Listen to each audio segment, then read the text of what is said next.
هذه الحكومة لا يمكن لها وعلينا أن نمنعها من الخروج في عملية عسكرية جديدة تتسبب في مقتل الجنود والمخطوفين.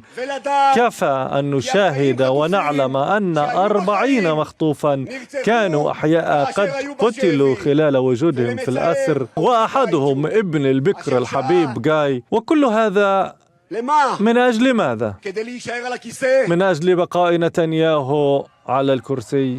هذا الأسبوع كان أسبوعا مروعا وصعبا جدا لعائلتنا، أسبوع وجدنا فيها أنفسنا في نقاش بخصوص وضع المخطوفين وأرقام يتم رميها في الفضاء بكل استهتار، وكأن الوضع الذي فيه يتواجد تمير ابني ليس كاف. منذ 7 أكتوبر لسنا واثقين بخصوص أي شيء بخصوص وضع تمير. من هنا أدعو أعضاء الكنيسة والوزراء والإعلاميين: كونوا حساسين، فكروا قبل أن تتكلموا عن أحبائنا. لا تحاولوا تصوير الأمر وكأن إعادة المخطوفين تشكل خطرا فوريا على سكان الدولة بسبب وقف الحرب.